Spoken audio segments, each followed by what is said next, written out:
蒙什么鬼？对，狗人弄鸡牛来嘛。假如蒙说的ကိုရင်နှစ်ယောက် စက်တောင်လည်းရေးစင်နေတဲ့အပြင်ကျိုးစားရင်းနဲ့ဒီဆောင်မှာလောက်ကြမဲ့မုံဆွေတွေကအမွာညီကိုပရိသတ်များရှင်မုံဆွေစကားကြီးကိုကြည့်ပြီးကြတဲ့ပရိသတ်တိုင်းကတော့အမွာညီကိုနှစ်ယောက်ကိုမမိချလိမ့်မယ်လို့ထင်ပါတယ်မင်းသွေးရလိုက်တဲ့ဖွေးဖွေးရဲ့သားလေးနှစ်ယောက်အဖြစ်ကိုတရုပ်ဆောင်ရတာဖြစ်ပါတယ်။အဲ့ဒီအချိန်တုန်းကအမွာညီကိုဖြစ်တရုပ်ဆောင်ရတဲ့ဇွဲထူးနဲ့ဇွဲထက်တို့နှစ်ယောက်က6နှစ်အရွယ်သာရှိသေးတာဖြစ်ပါတယ်။ငယ်ရွယ်သေးတဲ့အရွယ်တွေဆိုပေမဲ့နှစ်ယောက်လုံးကပရိသတ်အချစ်ကိုတခါတည်းသိနိုင်ခဲ့တာဖြစ်ပါတယ်။ဇွဲထူးနဲ့ဇွဲထက်တို့နှစ်ယောက်လုံးကအဲ့ဒီအချိန်တုန်းကလေးကချစ်စရာကောင်းတာကြောင့်ပရိသတ်တွေကလည်းလက်ခံပြီးတော့အားပေးကြတာဖြစ်ပါတယ်။နှစ်ယောက်လုံးကအသက်ငယ်ပေမဲ့တရုပ်ဆောင်တာလည်းတော်ကြပါတယ်။သူတို့တရုပ်ဆောင်ရတဲ့အခန်းကလည်းအရေးကြီးတဲ့အခန်းဖြစ်တဲ့အတွက်သေချာလုံးပြနိုင်မှသာရမှာဖြစ်ပါတယ်။ဒါကြောင့်မို့လဲပထမဆုံးရုပ်ရှင်တကားရင်းနဲ့တင်ပရိသတ်ရဲ့အချစ်ကိုတခါရင်းသိမ့်ပိုက်သွားနိုင်ခဲ့တာဖြစ်ပါတယ်။အဲဒီနောက်ပိုင်းမှာဇွဲထူးနဲ့ဇွဲထက်တို့ကလူအများရဲ့မြင်ကွင်းရှိကိုပြန်ပေါ်လာခြင်းမရှိပါဘူး။ရုပ်ရှင်စကားကြီးတွေမှာလည်းပါဝင်သရုပ်ဆောင်ခြင်းမရှိတာမို့အနုပညာအလုံးနဲ့အလံဝေးသွားခဲ့တာဖြစ်ပါတယ်။အခုအချိန်မှာညီကိုနှစ်ယောက်ကအသက်14နှစ်အရွယ်ကိုရောက်ရှိနေပြီဖြစ်ပါတယ်။နှစ်ယောက်လုံးကမုံဆွဲတွေကအတိုင်းငရုတ်လေးမဖြောက်သေးသလိုအရင်အတိုင်းချစ်စရာကောင်းနေကြတော့ဖြစ်ပါတယ်။ကလေးနှစ်ယောက်လုံးက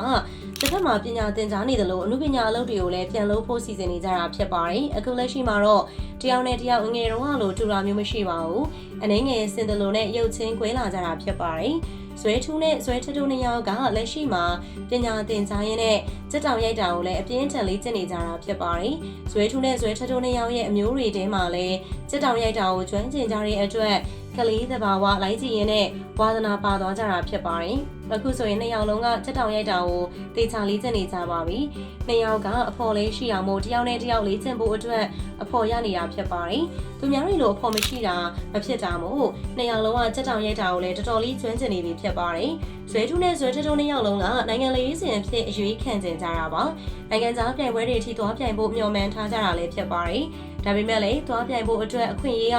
အခုချိန်ထိမရသေးဘူးဖြစ်ပါတယ်။တစ်ဖက်မှာအားကစားလုပ်နေကြသလိုအနုပညာအလုပ်ကိုလည်းလုပ်သွားမှာပါ။အကြီးကောင်လေးကတော့အနုပညာအလုပ်လုပ်ဖို့စီစဉ်နေတာဖြစ်ပြီးတော့မကြခင်မှာပရိသတ်တွေရှေ့ကိုကြော်ညာလေးတွေနဲ့ထွက်ရှိလာမှာဖြစ်ပါတယ်။ကြော်ညာရိုက်ဖို့ကန်လန်းခံရတာဖြစ်ပြီးတော့ရုပ်ရှင်စကားကြီးတွေရိုက်ဖို့ကန်လန်းခံရတာမျိုးတွေကတော့မရှိသေးပါဘူး။ဇွဲထက်နဲ့ဇွဲထူးတို့နှစ်ယောက်က